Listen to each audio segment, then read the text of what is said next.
Hey everybody, it's Matt Fury from Avid here once again at the Sundance Film Festival. As you know, we come out to Sundance to talk to filmmakers, generally editors, sometimes composers, and that's what we have today. I am joined by composer Tim Williams. Tim is here with the film, I think it's under the midnight category, Your Monster. Is this correct? That's correct. Okay, Yeah. so it's a midnight film. It's got to be a little scary. I've also read that it's genre-defying. So tell me a little bit about Your Monster. So it's a really interesting film. It's this bizarre mash between a rom-com and a horror film, and it's about a girl who's like there's a terrifying creature in the house that turns out to be the monster in the closet, and then it's sort of a Beauty and the Beast kind of story where she falls in love with monster, but it's also about her finding her own voice. And I think that's the part of the story I think that interests people the most, is that she starts very timid, unable to stand up for herself, quite put down, and by her relationship with the monster, who of course is the exact opposite, she finds her voice and she's able to kind of stand up for herself. But it's a charming film. It's done very much like a Nora Ephron rom-com. Only the object of her affection is the monster, who's brilliantly played by Tommy Dewey, and obviously Melissa Barrera is in the lead, and she's quite incredible. And there's a lot of singing in it too, because it's also set in New York, and she's an aspiring Broadway actor, so there's some great songs in it as well. It sounds like there's something in it for everybody. Well, okay, so I may have gotten this wrong because I get a lot of things wrong here at Sundance. Caroline Lindy, this is her first feature? It is. So this is certainly not your first project. How did she hook up with you, and how did you get this gig? Through my agents, Dan North at Kraft Engel said, this is a filmmaker you really need to connect with. And I met with Caroline and watched her film, and I thought it was really, really beautiful film, very interesting. I think she has a very strong and unique voice. Like, she's trying to kind of take chances and be bold, and I was really interested in the film. So where was the film at when you first, was it already being cut? Did we just jump in at the beginning? Where were you? It was a very rough cut. So it was just being assembled. It's one of those things when you're a composer, you kind of want, on a premiere, you see the film and you kind of go, oh, that's the film. Why didn't I see that film when I started? But of course, when you first start a project, it's like the visuals are not there. It's all rough cut. The timing is completely off. So you can sometimes get sent down these weird routes where you're scoring these long scenes that end up being 10 seconds in the final thing, and you're like, I wish that I had that version when I started this project. Well, how about temp score? Was there anything in place for you in terms of temp score? There was a little bit of temp score, but not much. And it was, a very difficult film to find the tone, because it is horror, but it's also rom-com, which I don't think has ever really been mashed together before. So yeah, probably not. Yeah, so I was kind of, how do you find the tone for that? But that was tricky. Well, let's talk about just where you begin there. You're looking for something to speak to you in terms of instrumentation. I mean, if you think a horror movie, there are certain instruments you might automatically go to that are a little cliche. Do you try and go against the grain in terms of what an audience might expect?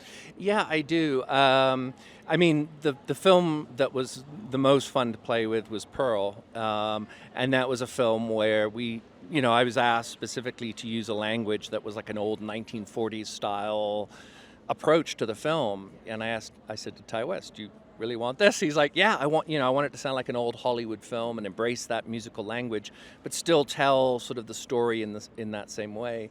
And with Your Monster, it was very similar in that Carolyn really wanted a sense of that, a throwback romantic comedy.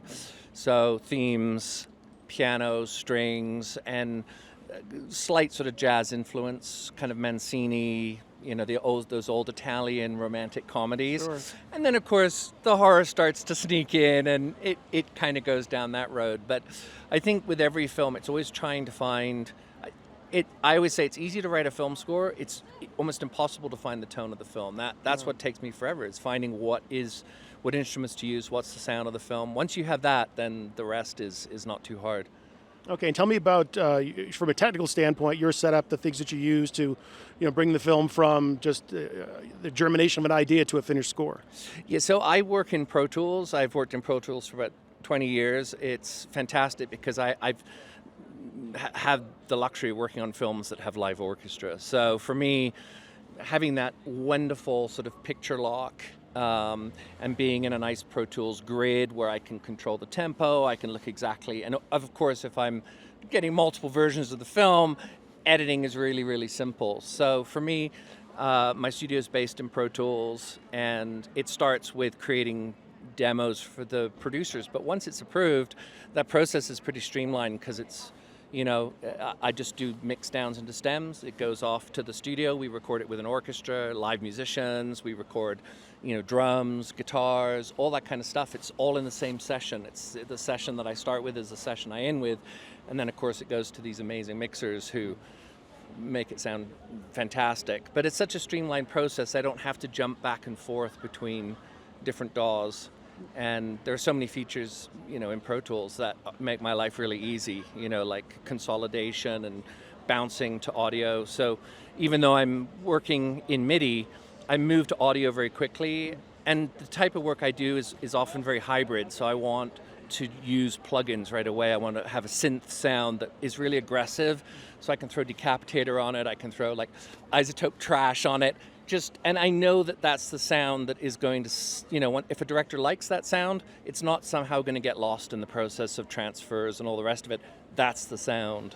Well, hearing you talk about having multiple versions and the flexibility of being able to manage that, it reminded me of just, the work that you do in something like Guardians, like working on a big studio feature versus working on an indie project. On an indie project, are you dealing with less iterations just because it's the nature of the beast, so to speak? It's very project dependent. Some projects I end up doing 35 versions. Other projects I end up doing 2 versions and the director's happy. Your Monster was definitely a challenge. We definitely had, it was a film that really needed to try to find the voice. Guardians of the Galaxy was a challenge, there was a lot of different versions of that. But I just finished a film called Mistura, which is this wonderful independent film set in the 60s, and it was pretty much version 2 of it all the way through. But again, a live score, it's piano, strings, woodwinds.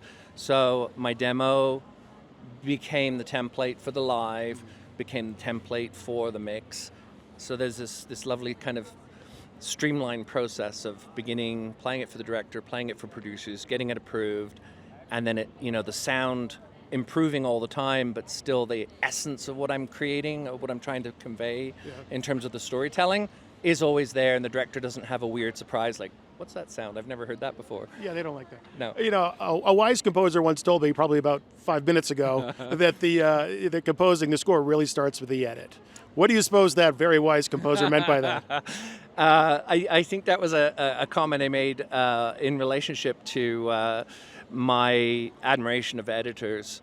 One of the in my process, I work with rough cuts, and then I see the film progress, and the editing gets better and better and better. But as a composer, you're completely tied to the edit. It begins and ends with the edit. If the edit is good, then the writing of the music for that scene is really easy, because the pacing, the internal pacing, the rhythm of the scene is already there. In the edit, you can tell a good edit right away, because I go, okay, I know how to score this. There's a shape to it. There's a rhythm to it that works with music. And vice versa, when you have a rough edit, you're sitting there struggling and you're going, this feels like the scene is a minute too long and I've got to cover it with music, or it feels too truncated and I'm trying to sort of make it exciting, but the scene's already over. And so I'm always, bowing to these incredible editors, because it begins with the edit. That's what I'm scoring. It's the pacing of the music. It's all in the edit. One of the things that fascinates me about composing is that over a period of time, as you build a body of work, you literally have a catalog. You begin to establish a signature or a fingerprint. Are you ever in a situation where you're concerned about borrowing from yourself? Like, I've done this before, or this is just a little too me? I think it happens every time. I sort of have a little bit of a tradition where I grab something from the film I've just done and put it in the next film I do.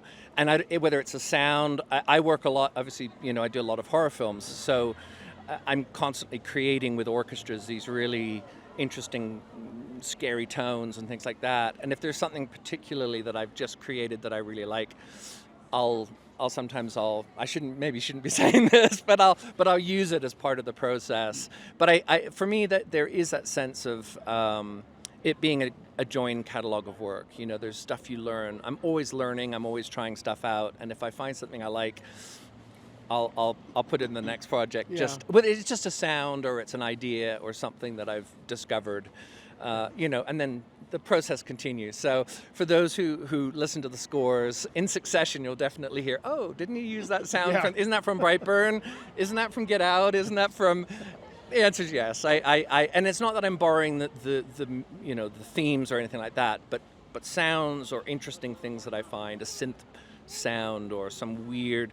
I just finished doing Lionsgate Bagmen, which was going to come out later this year, and it created this really weird, just kind of rising with the orchestra, this rising tone that kind of climbs up and up and up, and it's such a great string effect. Yeah. So you might hear it in a few other projects. Well, I mean, whether you borrowed something from Pearl or Get Out or Guardians and it sort of sneaks into your monster, I think it's okay because it's your work and that's fair game. And clearly, whatever you did worked because the film is here at Sundance in the Midnight category. Congratulations, Tim. It's a pleasure talking to you. Thanks for your time. Great pleasure talking to you. Yeah. Well, there you have it. This time, not an editor, this time a composer. But if you stick around, I think we're going to be talking to your monster editor, Daisha Broadway.